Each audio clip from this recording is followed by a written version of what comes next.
Outline, my preparation outline, my works cited page. It's my audience. Everyone has to deal with peer pressure at one point in their life.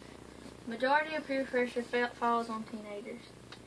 It usually happens when someone doesn't want to be left out. So they go along with what other teens say that's cool or what they feel like they have to do.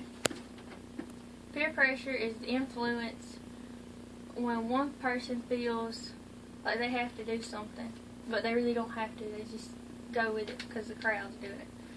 A peer can be anyone around you, the same age as you, like a friend or a classmate, or even a family member. There's two ways peer pressure can affect a teen, negatively and positively. If a teen makes the wrong choices in life, by listening and following their peers, peer pressure can affect them negatively. Peer pressure can cause behaviors that are not healthy physically or mentally or emotionally for teens. It can cause stress, weight loss, anorexia, or other health problems. The Kaiser Foundation states that about 50% of teens feel pressure to have sex in relationships. According to the National Household Survey on Drug Use and Health from the U.S. Department of Health and Human Services, 74.3% of high school students have tried drugs at least once. The Adolescent Substance Abuse Knowledge Base states that while teens are in middle school and high school, about 30% of them are offered alcohol. According to the American Lung Association, 3.1 million teenagers smoke. According to the case of Columbia, digital peer pressure can also pressure teens. 45% of teens said that they have seen pictures online of people drinking or smoking, partying, using drugs, and they felt like they had to do that because that's what popular people are doing.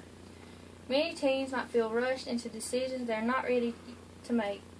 They might wind up feeling hurt or overwhelmed in the end. Peer pressure can greatly affect a teen's life, but not always in a bad way.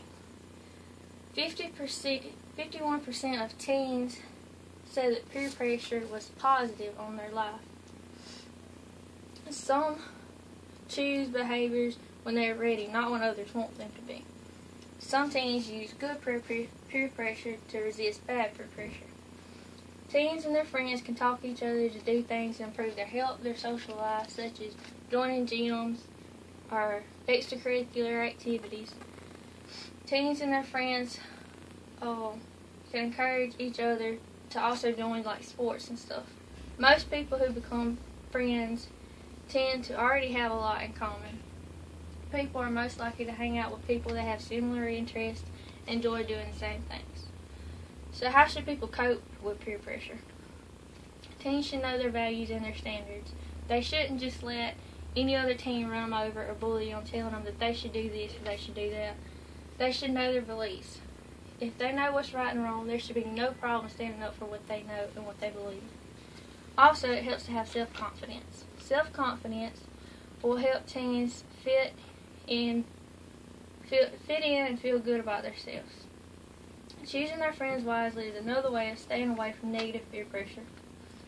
If the friends they're hanging out with now are doing wrong, it's easier for them to do wrong. If they're doing stuff that's a good example, it's easier for them to do good. If they're making good grades in school, they're going to want to make good grades.